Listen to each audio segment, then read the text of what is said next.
Meet the team that doesn't just talk about impact, they ignite it. Jim Morris and producer Rachel. I forgot the sound effects. The one time I was ready to not come out the gate fired up. I literally forgot as you were saying it. I was like, oops. This is what happens when you're live, people.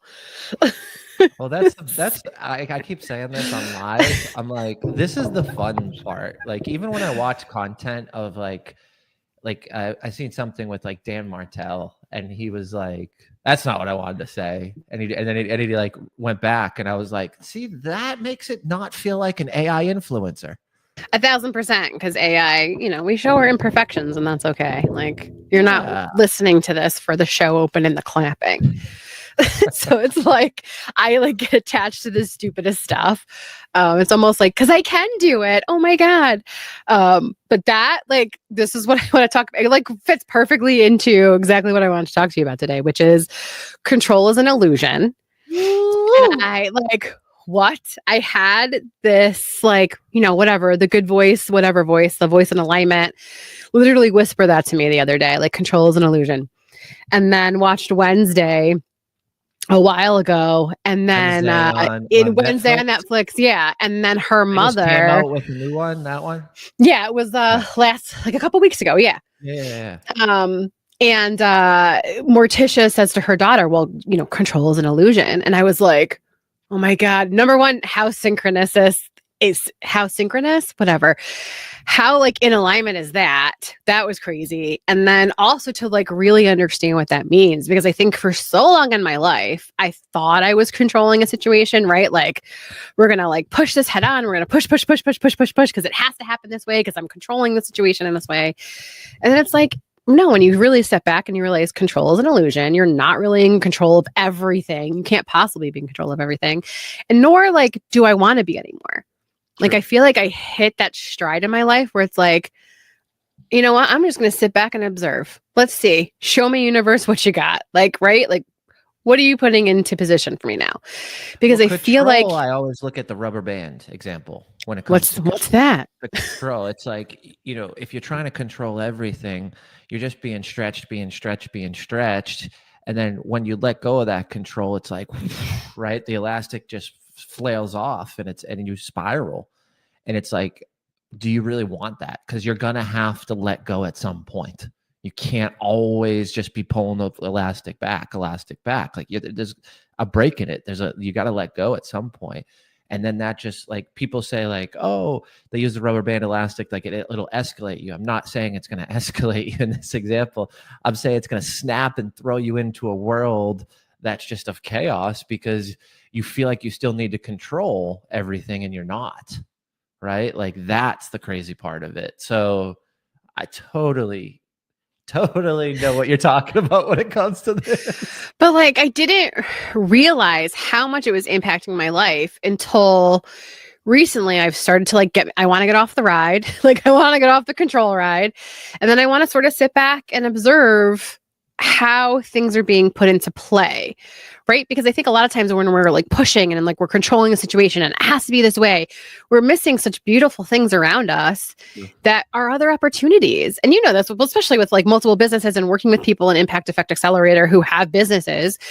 I think we so much get these blinders on of how we feel like it has to be. And then we're just missing this beautiful world outside of that control that we could be enjoying, and we're not because we thought it had to be this way. Well, I think that control piece is also why we want to get other people's opinions in some reasons, or why we hire coaches, or why we invest in experts, because we're trying to control something so tight. And it doesn't open us up to realize we probably have the answer right in front of us or the solution right in front of us. So we actually do need someone to pull it out of us because we're trying to control it. We're wrapped in it. We've got that tunnel vision, right? We all know that tunnel vision. We've all been there. I was talking to someone at a networking thing the other day, and he's like, I just killed my business. It's like, how do you feel about this? He's like, not really that emotional. It was fine.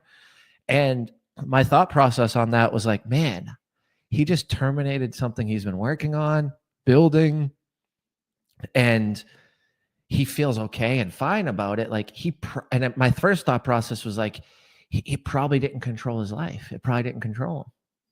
Like he probably got to step out of the box, realize, dude, there's not market fit for this thing, or I need to pivot. And he killed it. And he was fine with it. And I was like, man, that is some internal power to not just be like, have this control over this thing that's just not going to work, you know? Well, I also think he has something in him that maybe you and I are working on, which is like, just because you killed the business doesn't mean you failed. Right. I think I will see like in my brain, it's like, oh, I failed at this. It's like, no, you empowered yourself to stop something that wasn't working. And that's okay too. That is powerful. That right there is powerful because, and I've done it, where you do something solely because you don't want to let someone else down, or you don't want someone else's opinion, or someone gave you an opinion. I've had this happen, and it's someone I love, someone that's a dear friend of mine, but they were admiring me for doing something after I just lost money on it. So I ran a workshop. I lost like $1,000 on it. Didn't have that many people come. And then I did the same exact workshop like 2 months later. And they were like admirable. And I was like, so I appreciate that, but I should have never done the workshop again. Like it didn't make sense to do that in that time. So, well, I think that like, especially like people even in Impact Effect Accelerator that we work with on a daily basis, I think you have a vision for what you think how it needs to play out, right? We see all these other people, we get imposter syndrome, but like their journey is not your journey. True. And like we have to remind ourselves every day when we wake up, it's like, I am so excited to see how this day plays out. It may not be in the way that I envisioned, and that's still okay. I still showed up for myself. True. And so I think that we have to understand, like, we're not failing because we can't control something, or we're not failing because we had to close down a business, or say no to a client, or like say no to potential money. If it doesn't align with what we're doing and who we want to be as people, like, then it doesn't align, and that's okay. And then we move on. I think that we get so sucked into like, but I spent this much money on it, or I spent this much time on something. And like, don't I have to get to like this endpoint? No, you don't. You don't. I remember one of the conversations I had earlier in the month, and I posted something on Facebook about it, but I was having a conversation with someone who AI is writing their book, all AI. And I said, you know what? I'd rather not have a book out and delay the success than to put one out and act like it's my brain, right? And I don't think that person is copy pasting. I think that person's probably putting a lot of their stuff into it. But when I read it, I mean, the first thing I said, it was the first inclination I had is, did you use AI? That tells me that there's a ton of AI in it, right? Like, I'm not the top of the tier person using AI. I would say I'm probably more advanced than most when it comes to AI, but I'm not like AI or die, and I'm using it 24/7 and I'm building everything on it from an AI, and I've got 80 agents, right? Like, I'm not that, but I could immediately tell, and it lost credibility and validity with me.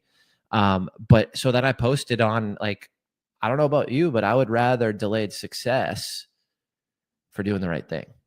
Not the right thing that you think, but the right thing that I think, right? I'm not shitting on anybody. I'm not talking trash about anybody who uses AI to write books. It's not what I'm going to do.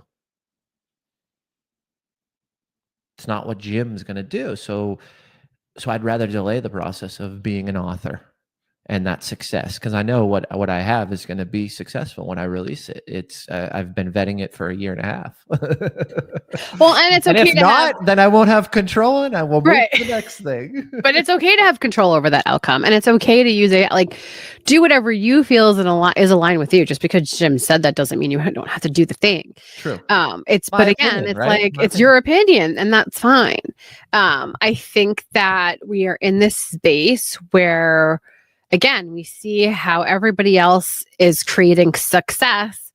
We don't see behind their businesses. We don't really know what's going on, right? And so I think it's like we get into this trap of feeling like we want to be like this person. We define our success by like comparing ourselves to that person or that business. And it's like, why? Why are you trying to control something that it may not be the outcome that is best for you? It may not be the journey that you needed to take. And I think when we get those blinders on and we get so like focused on, well, this is how it has to be because like X, Y, and Z did it, right? Like Alex Hormozy did it.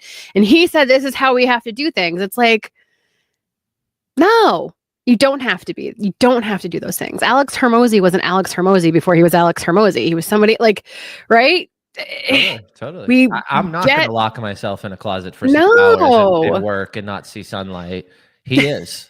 Right. And that's good for him. That's the beauty of humanity is everybody's different. We have different fingerprints for a reason because there's a different genetic code, a different path, whatever you want to call it, of individualism, individualization, individuals, period. And I think that's a thing of beauty. It's a thing of beauty. But back to your point, it's like, how are you going to live a happy life where you're trying to control something you can't control? And it goes back to control is an illusion. I think it's so funny you saw that on the Wednesday on a Netflix TV show. Yeah. But like, and then like she said it exactly. I was like, oh my God, am I like psychic and predicting things now? No, I'm just in alignment, right? When you're in alignment and things are going well, and you'll see these synchronicity everywhere around you. And if we are so in control and we're so pushing for things to be a certain way, we're missing on the beauty that is around us and like the beauty of things happening randomly too. So I want people to sort of just be open today, right? Like control is an illusion. You cannot be in control of everything, nor should you be. True. Right? Like open yourself up a little bit and start allowing things to happen. And sometimes they may not feel good in the moment, right? Like maybe it's a relationship that wasn't for your highest and best good ending, right? For whatever reason. And you feels bad in that space, but like really in the long run, it was for your best, for a better life. So stop trying to control everything, sort of observe a little bit more and see what unfolds. Like let the magic unfold in our lives. We're here for magic, for fun and joy. And I think so many times we're just pushing an agenda that it isn't even ours. Let the variables happen. They could be good. The variables could be good. Great. All right, everybody. Have a good day.